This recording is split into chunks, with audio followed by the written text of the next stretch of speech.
Motion in straight line chapter number 3 है हमारा physics के अंदर क्लास 11th में। तो टॉपिक हमारा आज का है डिस्टेंस, जिसको आप पाथ लेंथ भी कहा करते हो। तो आसान सी भाषा में समझते हैं और मुद्दे की बात पर आते हैं सीधे से कि डिस्टेंस क्या हुआ करता है या पाथ लेंथ क्या हुआ करता है। ऑल्दो ये चीज़ आप 9th क्लास में भी पढ़ चुके हो, बट 11th क्लास में एक बार फिर से आप लोगों के लिए आया करता है। थोड़ा सा इसमें एडवांसमेंट आ जाता है 11th में जा करके। तो क्या चीज़ें एडवांस हो गई हैं जो आपको पढ़नी है यहाँ पर, आइए शुरुआत करते हैं। सपोज करिए कि दो दोस्त हैं, ठीक है। एक का नाम है सुरेश और दूसरे का नाम है रमेश। सुरेश कहीं इधर रहता है और रमेश यहाँ पर रहता है, ठीक है जी। रमेश का घर जो है इधर है। अब मान लीजिए सुरेश को कुछ काम है रमेश से, तो वो क्या करेगा, उसके घर जाना है उसको। तो घर जाने का रास्ता एकदम सीधा सीधा तो है नहीं, तो रास्ता जो रहता है कुछ इस तरीके का रहा करता है। बिल्कुल ऐसा ही रास्ता जो है यहाँ पर भी है, सुरेश और रमेश का। अब अगर ये रास्ता इस तरीके से ना होता और किसी तरीके से सुरेश को कहा जाता कि तुम्हें रमेश के यहाँ पर जल्दी से जल्दी पहुंचना है, तो सीधे सीधे पहुंच जाते। लेकिन क्योंकि सड़क कुछ इस तरीके से बनी हुई थी, तो सुरेश को बिल्कुल ऐसे ही करते हुए जाना पड़ेगा रमेश तक पहुंचने के लिए। अब यहीं पर छिपा हुआ है डिस्टेंस की डेफिनेशन।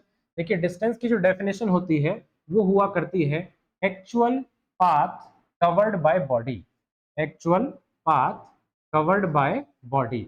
अगर सुरेश रमेश के घर जा रहा है और उसको ये वाला डिस्टेंस जो है कवर करना पड़ रहा है, ये वाला पाथ जो है कवर करना पड़ रहा है, डिस्टेंस के बजाय पाथ कहिए, ये वाला पाथ आपको कवर करना पड़ रहा है सुरेश के यहाँ से रमेश तक पहुंचने के लिए, तो ये जो एक्चुअल पाथ कवर किया गया है इसी को हम क्या कहा करते हैं, डिस्टेंस कहा करते हैं। Actual path covered by body, यही एक्चुअल पाथ जितना भी कवर हुआ है, या तो आप इसे कह सकते हैं पाथ लेंथ, अदरवाइज आप कह सकते हैं उसको डिस्टेंस, ठीक है जी। तो पहली बात जो इंपॉर्टेंट थी यहाँ पर वो ये कि डिस्टेंस क्या होता है, ये हमने इसमें समझ लिया। इसके बाद एक और टर्म रहा करती है जो है डिस्प्लेसमेंट।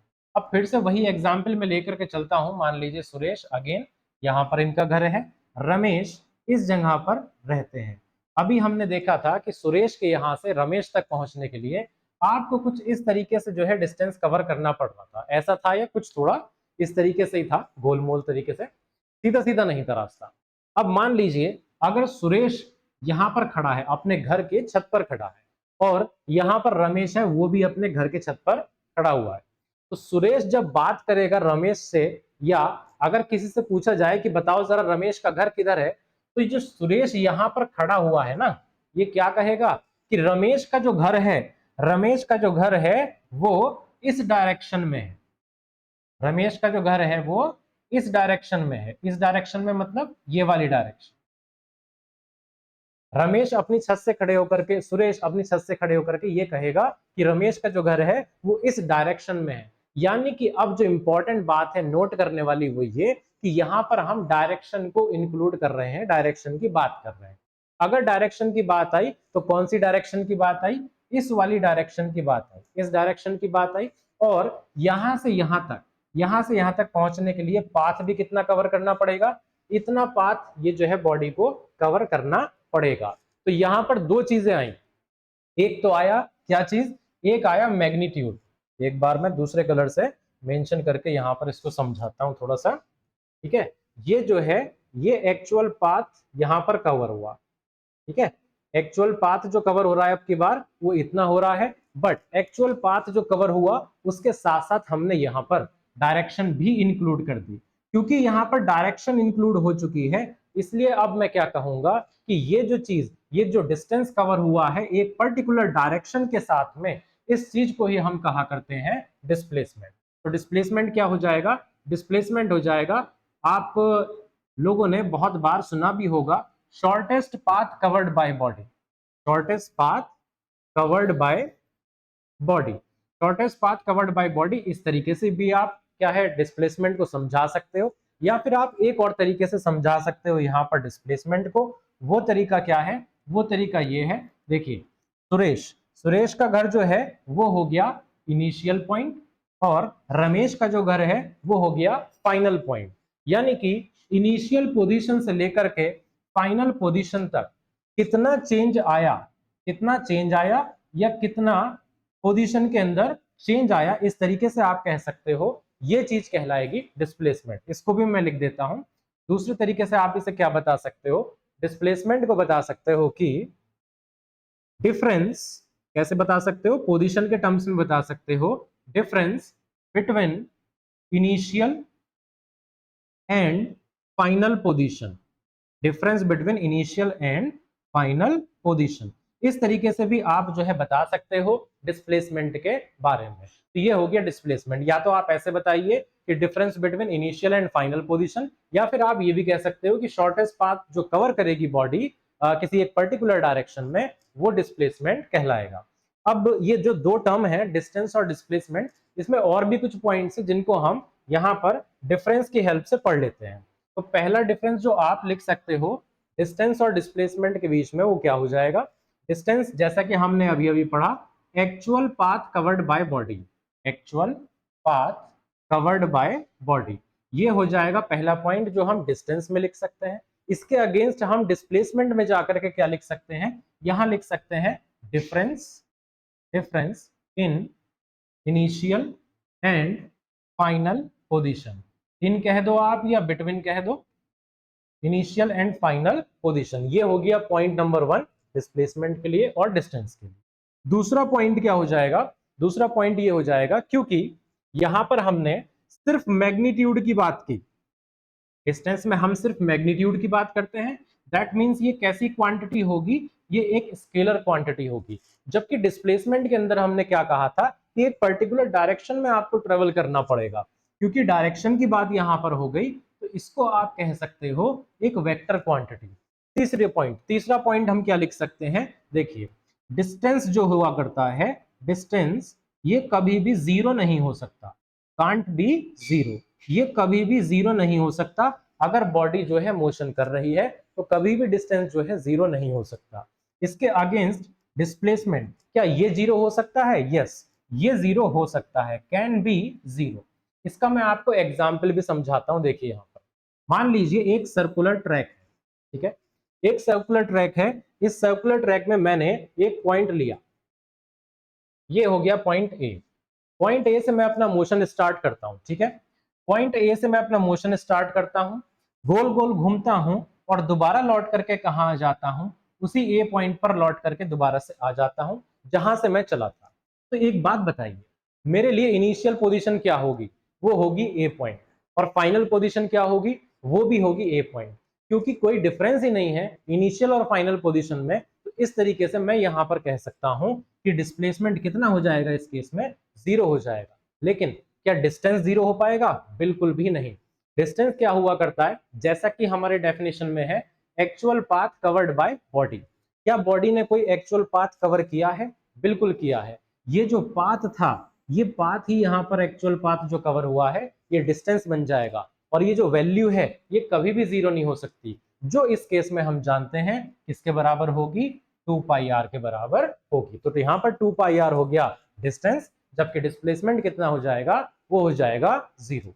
ये था पॉइंट नंबर 3। एक और पॉइंट यहाँ पर हम ऐड कर दें तो मैं देखिए ये कह सकता हूं कि डिस्टेंस जो हुआ करता है ना, डिस्टेंस जो हुआ करता है ये क्या हो सकता है, ये पॉजिटिव होगा हमेशा।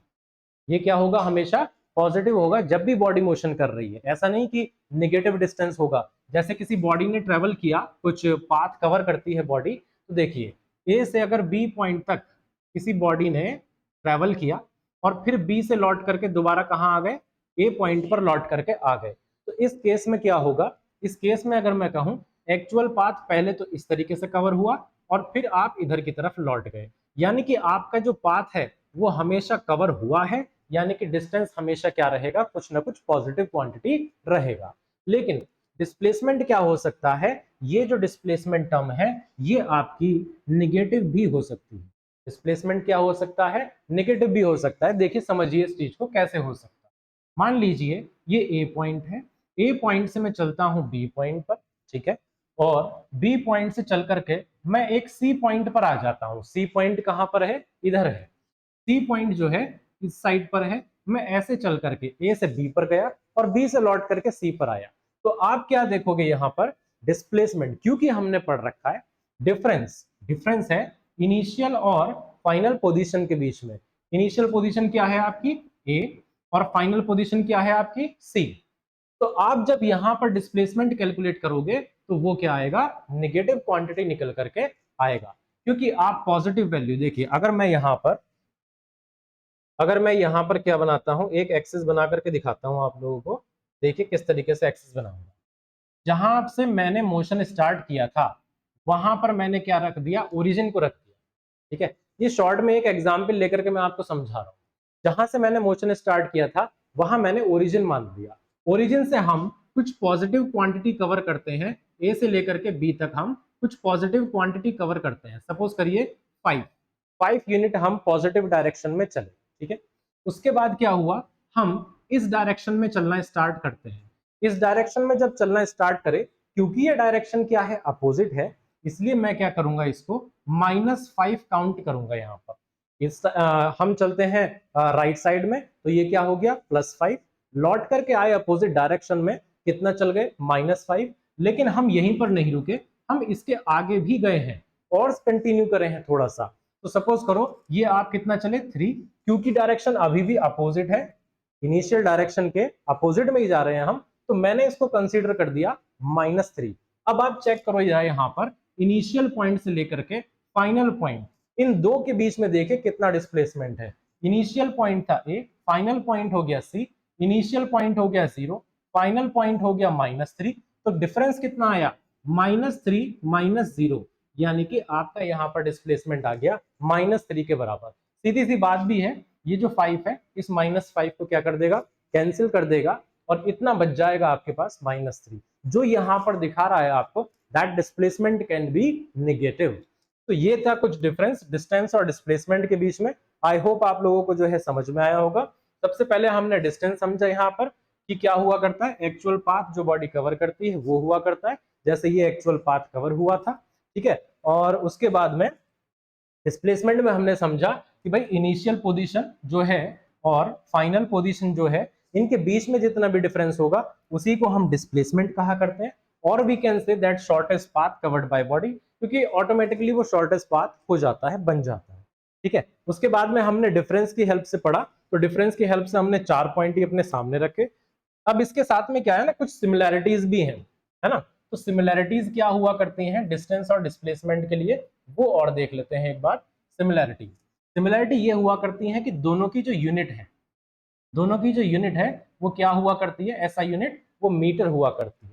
इसका सिंबल कितना हो जाएगा, स्मॉल m यहाँ पर सिंबल हो जाएगा। दूसरी जो यहाँ पर टर्म हो जाएगी, जो कॉमन होती है दोनों के लिए, वो है डायमेंशनल फॉर्मूला। डायमेंशनल फॉर्मूला क्या हो जाएगा दोनों के लिए, L, यहाँ पर आप ब्रैकेट में स्क्वायर ब्रैकेट के अंदर लिख दोगे, ये हो गया दोनों के लिए डायमेंशनल फॉर्मूला। ये चीज है जो सेम रहती है, अदरवाइज बाकी जो डिफरेंसेस हैं वो मैंने आपको ऑलरेडी यहाँ पर बता दी। ठीक है, कोई प्रॉब्लम होगी आपको, आप यहाँ पर कमेंट सेक्शन में जाकर के उसको पूछ लेना।